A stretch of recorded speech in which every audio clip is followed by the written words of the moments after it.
All right, we're talking to Terry Foxon, one of my clients. Terry, so where did you grow up? I grew up in Derby, in the middle of England. It's Derby, not the Derby from Liverpool. It's Derby in Derbyshire. How far is that from Liverpool? That's about 120 miles. I guess kilometers for you back then, right?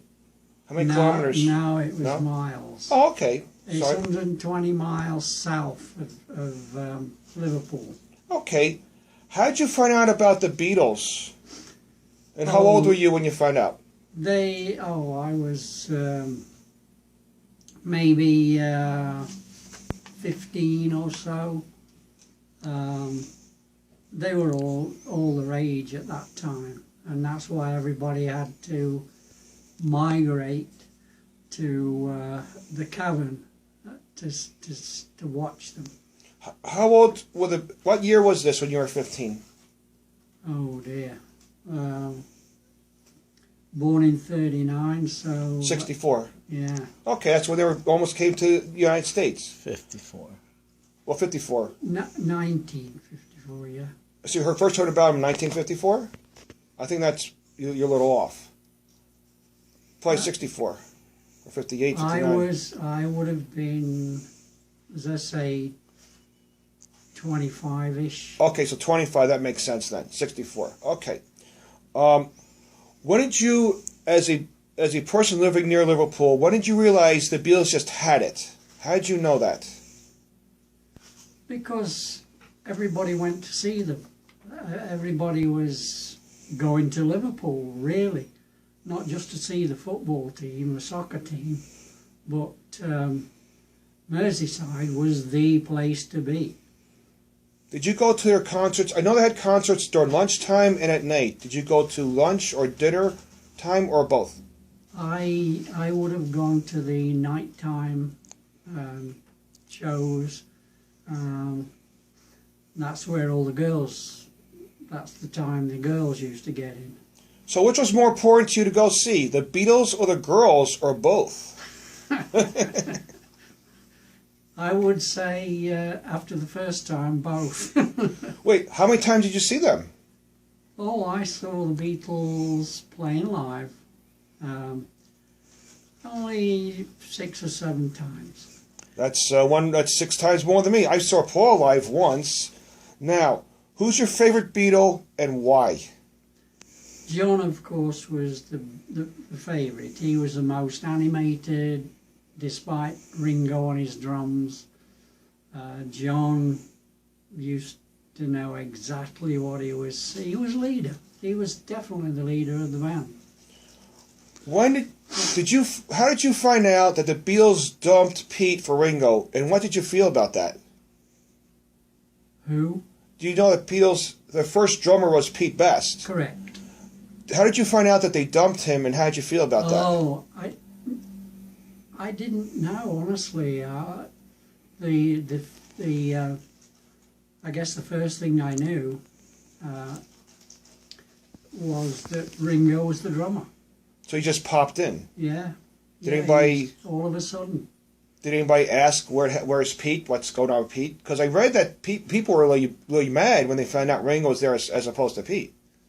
No, as far as I was concerned, he was, and always was, the drummer. Okay. What's your favorite Beatles song and why? Oh, boy.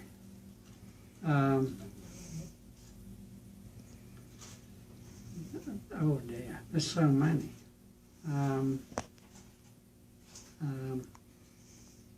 I like the Sgt. Pepper stuff. Yes. Back in the old, you know. That's cool stuff. Yeah. That's called one of the best albums of all time. They were very inventive. Yeah, and that album's known for a couple things. That's known as the first album that they had the lyrics to the songs in the album, so people could learn the songs. And in case you didn't know that, in May of 14, I reviewed the Sgt. Pepper's album on my radio show in New York. All right, we're almost done. Is it true that the Cavern Club was a dry bar? We used to bring beer in From? there used to be a few pubs next door, very few pubs next door that you could go out, put bottles in your pockets and come in. Such as the Grapes down the street on Mersey Street. Not too far away. There's about like 3-4 steps or to both, because I've been to Mersey Street on Jackie Spencer's tour, and they had the Grapes. They showed us this is where the people bought the liquor at the Grapes and brought into the Cavern Club. So did anybody ever get caught? I was a whiskey drinker, Oh, okay. meaning Scotch drinker at that time, even though I wasn't old enough.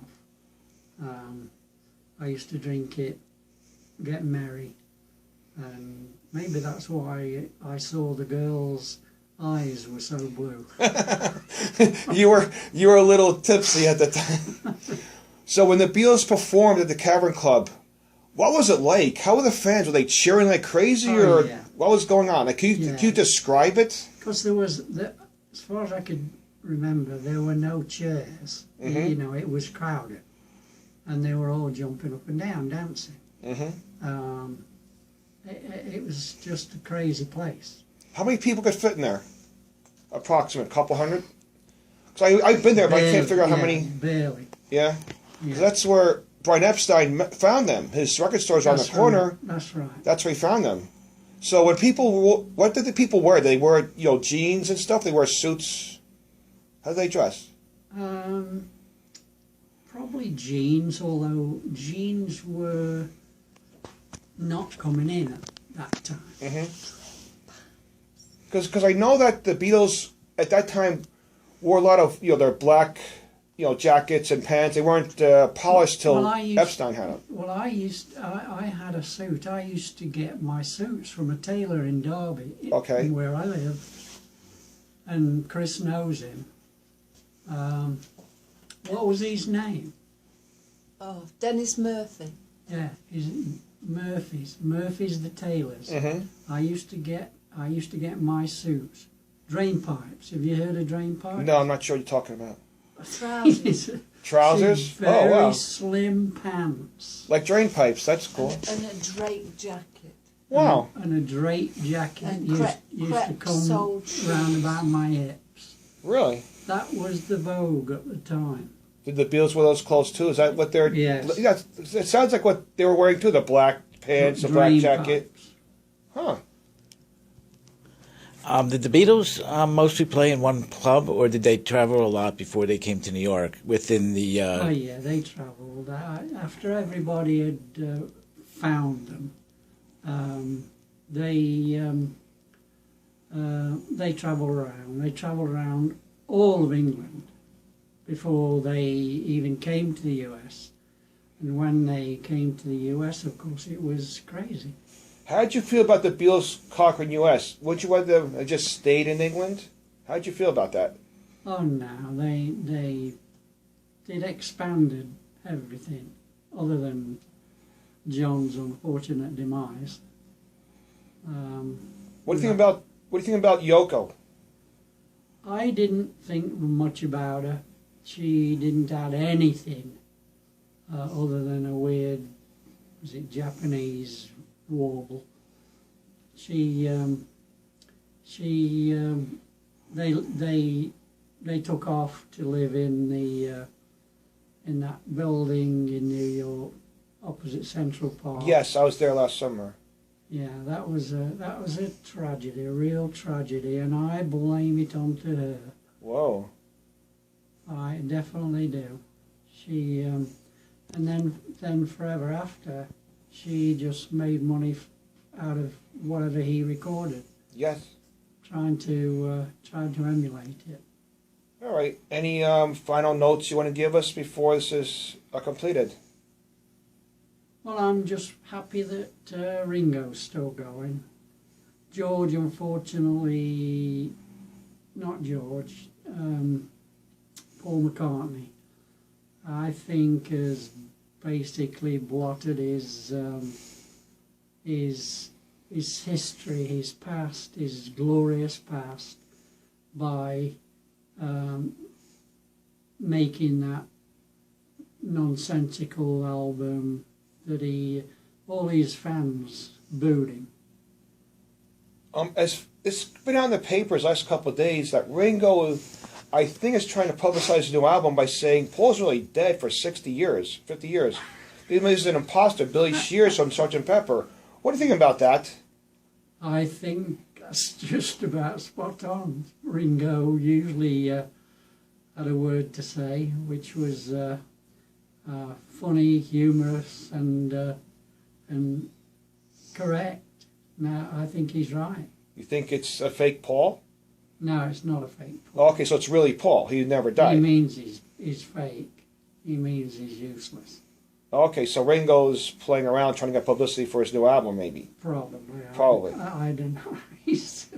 All right, so Terry, thank you so much for your time. Coming from Liverpool. No, you really came from, where are you from again? Derby. No, where are you from now? Where do you live now? Oh, I'm in Edison, New Jersey. Thank you for coming from South Edison to North Edison for this great major interview today. Thank you very much, Terry. Have a good day. Have a great holiday. Thank you. You're welcome. You too, guys.